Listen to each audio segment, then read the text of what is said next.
Hello, I'm Marie. I'm a food and travel writer and translator, and I'm also a passionate baker. I like to take on all kinds of baking projects, but usually the more ambitious, the better. Some of my favorite things to make include French specialties such as madeleine, éclairs, choux, and of course, macarons. I've been making macarons at home for almost 7 years now. Like many of you, I'm sure, I first tasted them in Paris and I fell in love with them at first bite. A friend of mine taught me how to make them at home, and they've been a classic of mine ever since. I would even say they're my signature dessert. My friends and family love when I make them, of course, but the readers of my blog do too. In fact, the posts I wrote on the topic since 2010 have been viewed millions of times. This shows macarons are more than a trend, and that food lovers worldwide are still curious to learn how to make them at home. Macarons have a reputation for being hard to make, but I'm here today to show you that you can in fact make them, and you don't even have to be an experienced baker to succeed. To make macarons, you need 3 things. You need the right method, the right equipment, and lots of patience. In this class, I will provide you with essential tips to help you prepare, including the do's and don'ts of macaron making, details about the equipment and the ingredients you need. I will also do a demonstration to help you visualize the key steps in macaron making, and also provide advice to allow you to avoid potential pitfalls. And finally, I will give you fun ideas to get creative once you've mastered the main recipe. This class is perfect for novice bakers who want to learn a new skill, or for expert bakers who are seeking to master a new and impressive dessert.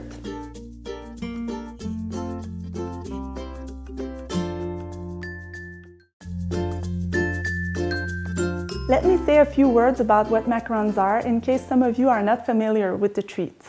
First, French macarons, are so-called Parisian macarons, should not be confused with macaroons. Macarons, spelled with 2 O's, are small cake-like cookies typically made with shredded coconut. This is not what we're making today. The French macaron, spelled with 1 O, is a meringue-based cookie. The shells are made with egg whites, ground almonds, and sugar. To create macarons, 2 shells are assembled with a filling, which can be a buttercream, a ganache, or jam. So what makes a perfect macaron? If you've never tasted macarons before, it's hard to know what to expect. Let me provide you some guidelines. The shells should be slightly shiny and quite thin, showing 2 visible parts. The crust is like a smooth and flat dome, and the foot is a textured ring around the base of the shell. When you bite into a macaron, the shell should provide some crunch. The shell shouldn't be so soft that they melt into the filling, or so hard that it creates a good crunch when you bite into it. The interior of the macaron, that is the filling, and the inside of the shell, should feel slightly chewy, but not so much that it sticks to the teeth. What creates the wonderfully intriguing and addictive texture of the macaron is an extra step, which I'll admit is a bit annoying. Once filled, you should let the macaron rest in an airtight container in the fridge for 24 hours before eating them. I know, you've worked so hard and can't enjoy a treat, right? Yet you really must try and be patient, because the day after is when macarons are truly perfect. This waiting period is what allows some moisture from the filling to penetrate the shells, softening them just to create a contrast between the crispy crust and the creamy center.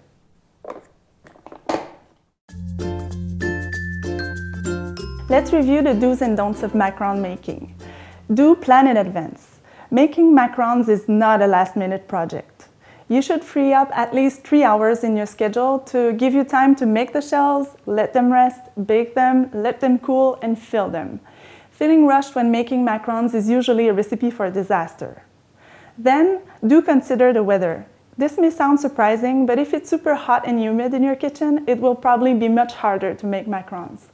For example, the pipe shells need to rest and dry before they're baked, which is key to form the feet around the base of the shell. If it's super humid, it will take much longer to dry the shells, if they end up drying at all. Finally, do make sure you have all the equipment and ingredients you need before you start, so you don't have to stop halfway through. And now for the don'ts. Don't rush. Making macarons takes time and patience. When making macarons for the first time especially, choose a day when you can take your time to read through the recipe and follow the steps at your own speed. Also, don't skip steps.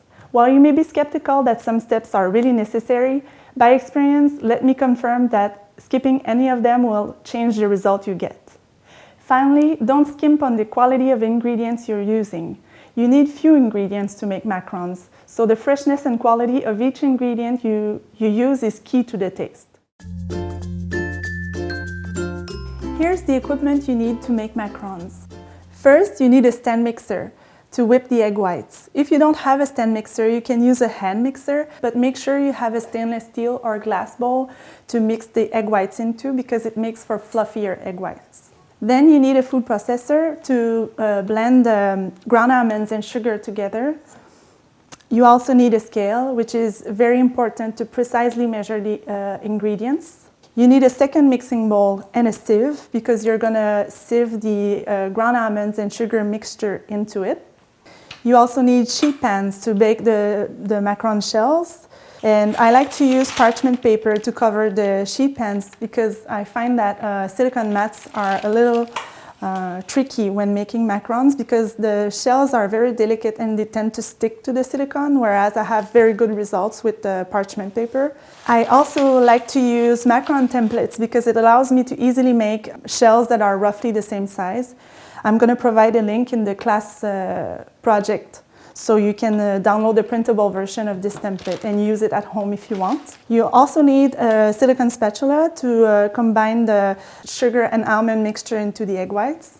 A pastry bag to pipe the macaron shells, equipped with a round pastry tip with a half-inch opening. I like to use disposable pastry bags, because they're easier to handle and they're disposable too, so it makes for an easy cleanup. And finally, you need food coloring if you want to make colored shells. I like to use gel food coloring, because the coloring power is higher, so you don't need to use a lot to get the color you need. Here are the ingredients you need to make macarons. First, you need 3 large egg whites, and they must be separated a few days in advance. The reason why you must separate the egg whites in advance is that some of the water will evaporate from the egg whites and allow the protein to concentrate, which will produce stiffer egg whites and smoother macaron shells. You also need 210 grams of powdered sugar, which is also called icing sugar or sometimes confectioner's sugar. You need 125 grams of ground almonds, which is also called almond flour, and 30 grams of granulated refined sugar, just the regular white sugar. Finally, of course, you need some food coloring if you want to make colored shells. Remember to take the egg whites out of the fridge at least an hour before making the macarons, because they need to be room temperature when you start making the recipe. To assemble the macarons, you will also need a filling of your choice. In this class, I will be making a simple white chocolate and vanilla bean buttercream, but feel free to get creative. In the class project section, you will also find a variety of filling recipes. I'm going to measure out the 210 grams of powdered sugar into the mixing bowl.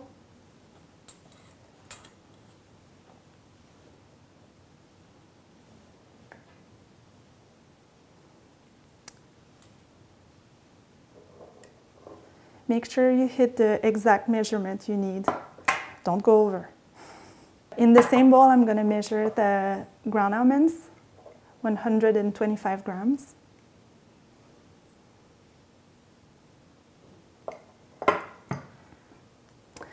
And in another bowl, I'm going to measure up the granulated sugar, 30 grams.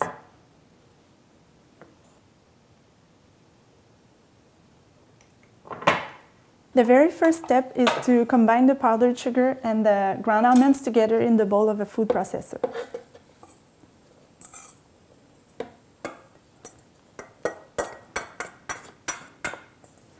The reason why you're doing this is that it's going to first thoroughly blend the sugar and almond mixture together, which is very important, and then also get rid of most of the bigger almond bits that may exist in the almond flour you use. So you want to process the mixture about 30 seconds to a minute.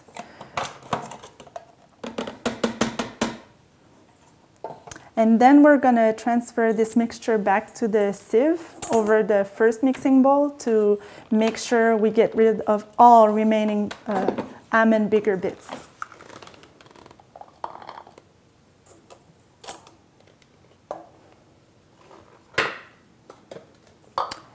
Transfer about half the mixture first, and then use a spoon to push the mixture through the sieve.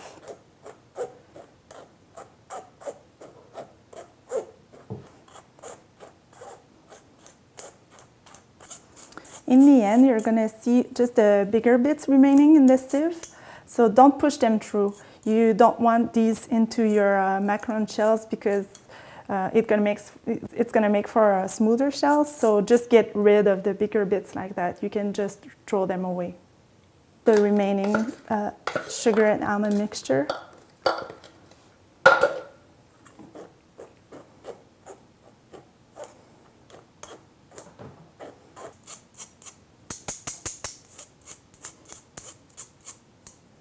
And again, throw away the bigger bits that remain in the sieve at the end of the sieving.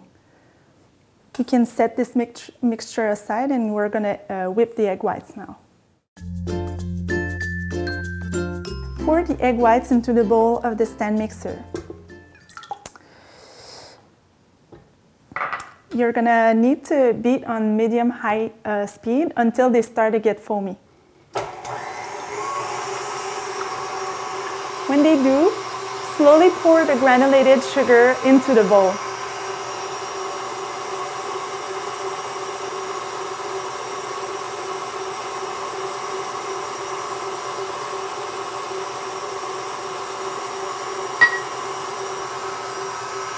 Keep on beating until the egg whites are opaque white, super glossy, and form stiff peaks.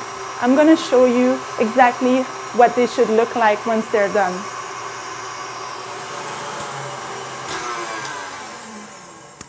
It's important to be able to recognize when the egg whites are sufficiently whipped. For example, I'm going to show you right now. They're pretty liquid still and very soft, so this is definitely not enough. I need to keep on beating a little more.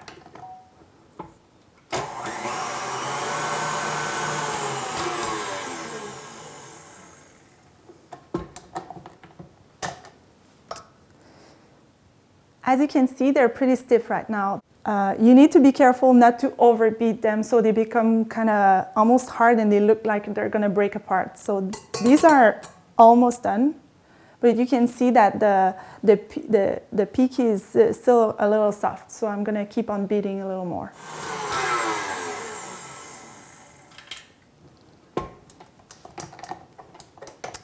So these are perfect. You can see now that the peak is not curving at all. It stays really upright, but it still seems, it's still creamy. What you don't want it to, as I said before, is you don't want it to become so stiff that it looks like it's gonna break apart, but this is the absolute right stage. It's at this point that you wanna add the food coloring if you wish to do colored shells. So today I'm going to use some purple food coloring.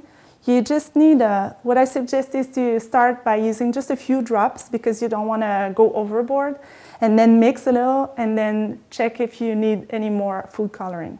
So right now I'm going for a pale lilac kind of shade, so I'm going to use just a few drops. And then you don't need to be fussy about incorporating the food coloring. You can just whip it at a pretty high speed until the color looks evenly distributed.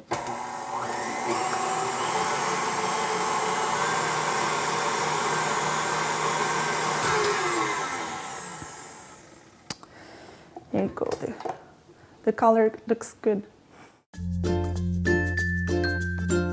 Now comes the crucial step, incorporating the sugar and almond mixture into the whipped egg whites.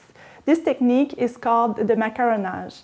Although the word sounds a little bit fussy, the technique really is pretty easy. Pour about half of the sugar and almond mixture over the whipped egg whites. and use the silicone spatula to fold it in. You want to push the spatula to the bottom of the bowl and bring it back up. No need to be too delicate about it because what you actually want is to deflate the egg whites a little. So make sure you scrape the spatula all around the bowl. When the first half of the sugar and almond mixture is fully incorporated, pour the second half of it into the bowl.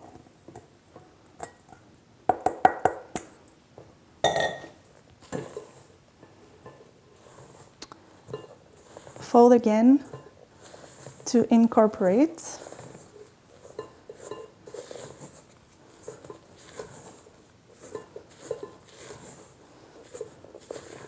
Now is when you need to pay really close attention. At first, you'll notice that the batter looks a little bit curdled, but as you fold, it's going to become more homogeneous and looser. And the more you fold, the looser the batter gets.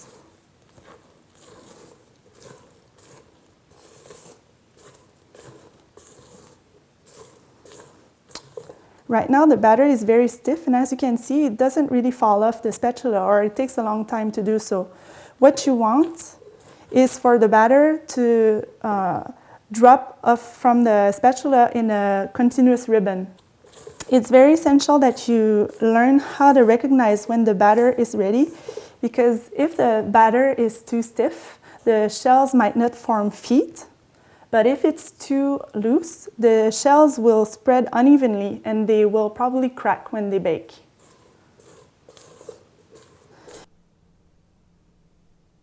You can see that if I drop some of the batter on top of the remaining batter in the bowl, it kind of keeps its shape.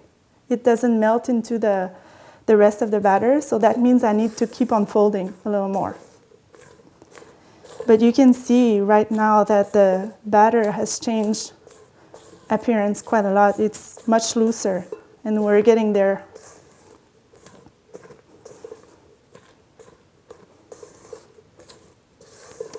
Keep folding and do some tests regularly. You can see that it's much looser now. It needs just a little more folding, and it's going to be ready. There's the ribbon you're looking for. You can see that it drips continuously from the spatula and into the bowl. So that means the batter is ready. Get your piping bag and insert the piping tip into the bag.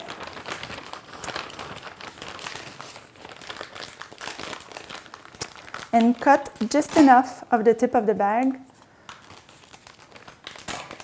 so the tip of the piping tip comes through. Twist the bag right above the piping tip like that. This is going to prevent the batter from coming out of the tip while you're filling it. To help you fill up the bag, I suggest you use a measuring cup. So you can place your bag like this, fold the top of the bag to form a cuff, like that. So this is going to hold the bag straight while you pour the batter into it. Pour the batter into the piping bag, like that.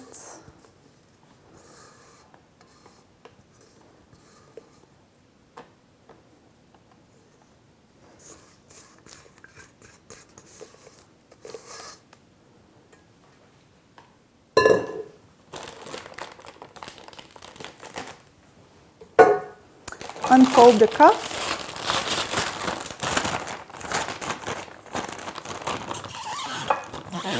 And pick up the bag while making sure that the tip remains twisted so the batter doesn't come out.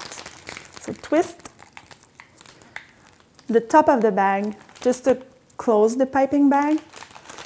And then you can just rest it upside down into the measuring cup while you go reach the baking sheets. Now you're ready to pipe the batter onto the prepared baking sheets. Note that the sheet pans should be lined with parchment paper, cut out exactly the size of the insides of the sheet pans. If the parchment paper comes up the sides of the pan, the paper won't be as flat and your macaron shells could be warped. Also, at this point, if you want to use the macaron templates, slide them under the parchment paper.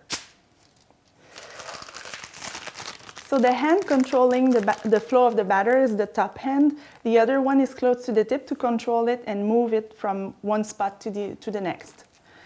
So start pushing the batter towards the top until it reaches the tip like that. But make sure you keep the bag upside down because the batter will flow out of the bag if you turn it right away. Slowly invert the piping bag, getting the tip close to the parchment paper. Then slowly twist the top of the bag while turning the bag fully perpendicular to the baking pan. Make sure to keep the tip close to the sheet. That's what's gonna allow you to create perfectly round shells. You turn the bag, push, then pull up quickly. Turn the bag, push, then pull up quickly. Repeat for all the shells. This technique will require practice. You'll need to find your flow and push just enough to create perfectly sized shells. If your shells are not exactly the same size at first, don't worry. The important thing is that they're roughly the same size so they bake evenly. Once you've piped a full sheet of macaron shells, remember to slide the template off of the baking pans if you've used them. And then you need to put the macaron shells to rest. Like I explained before, this resting period of 20 minutes or 20 to 30 minutes is really important because this is what allows the macaron shells to form feet.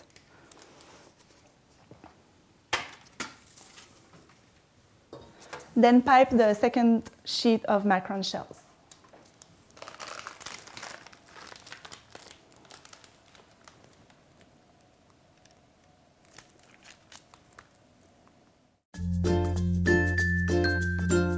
While the shells are resting, set a rack into the middle position and turn the oven on to 275 degrees Fahrenheit.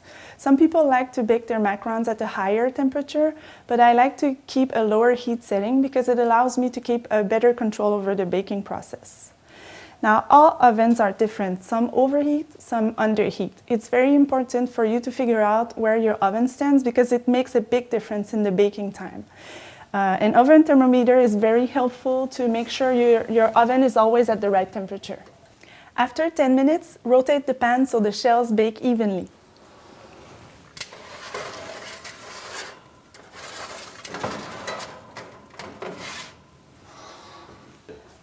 To find out if the shells are done, crack open the oven door, gently grab a shell and try to move it from side to side. If it still wobbles, it means it needs a little more baking time, maybe 2 to 3 minutes, but these look pretty solid, so we can take them out of the oven.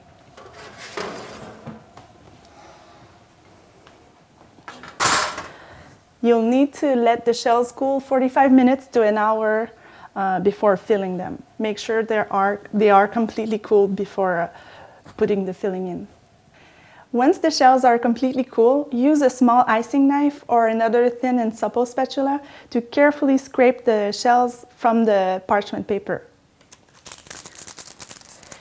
You want to be very careful because some of the under parts of the shells can be a little sticky, so do it very carefully just to make sure that you don't break the shells. I wanted to give you also my foolproof method to remove the shells from the baking sheets. Just place the entire pan into the freezer for about 10 minutes before removing them from the paper. This is going to harden the shells and make it really easy to unstick them from the parchment paper without breaking any of them. Today I'll be making a white chocolate and vanilla bean buttercream. To make this buttercream, you need a stick of unsalted butter. That's a half cup, softened to room temperature, 6 ounces of white chocolate, melted and cooled slightly, a cup of powdered sugar, and the seeds from half a vanilla pod. To make the buttercream, place the butter into the bowl of a stand mixer and beat until it's light and fluffy.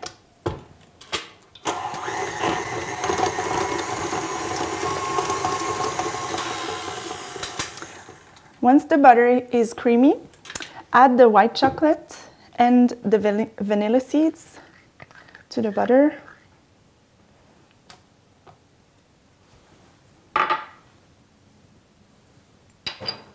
And beat until it's incorporated.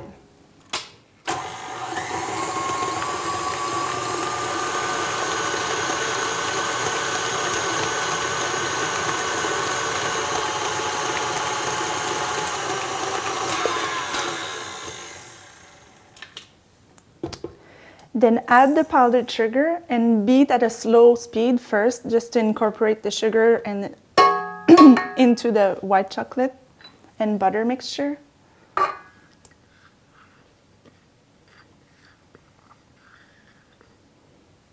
And then increase the speed and beat until the buttercream is very light and fluffy.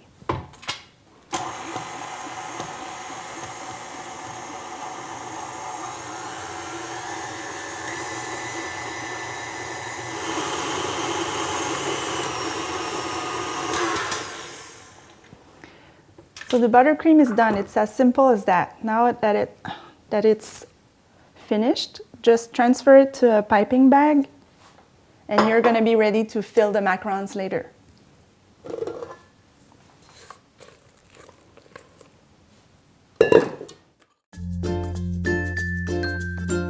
To assemble the macarons, match shells that are exactly the same size and place them side by side, upside down, to prepare for to pipe the filling into the shells.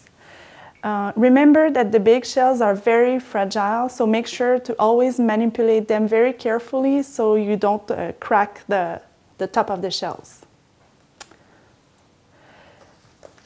Grab your piping bag with the buttercream in it and pipe some buttercream onto half of the macaron shells.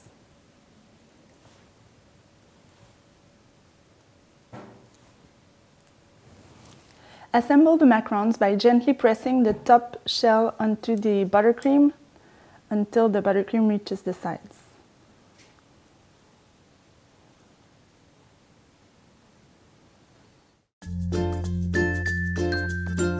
Once you've mastered the main macaron recipe, it's time to get creative.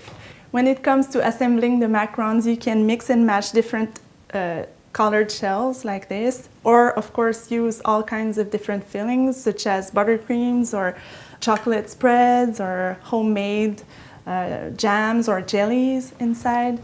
You can also decorate the shells. For example, you can sprinkle some cocoa powder over the top, or cocoa nibs, or maple sugar, or even chopped nuts. There's even edible glitter that you can sprinkle or brush over the shells once they're baked. So in other words, sky's the limit. It's up to you to challenge your imagination and create something really beautiful. We're almost done. I hope this class will inspire you to make macarons. I find them truly addictive, not only to eat, but to make. Once you master the basic shell recipe, I find going through the motions of making them is actually relaxing. Plus, I never tire of seeing the look on everybody's face when I serve them. Let me remind you of a few key tips. Take your time. Mastering macarons takes time and practice, but everyone can do it. If something goes wrong when you're making them for the first time, make sure to post your questions and pictures in the community section of the site so I can help you out. Also, make sure to practice and master the basic almond macaron shell before attempting any of the variations. Practicing with a basic recipe will allow you to get to know your equipment by heart, so you'll feel more comfortable straying from the base technique later on. Finally, be creative with the filling. To quote my favorite macaron maker, pastry chef Pierre Hermé, it's the filling that provides most of the flavor in a macaron. Also, make sure your filling packs a punch. Concentrated flavors will create the biggest impressions. That's it, you're ready to get baking. Remember to share about your experience in the community section and to post your finished macarons in the project gallery. I can't wait to see what you'll create.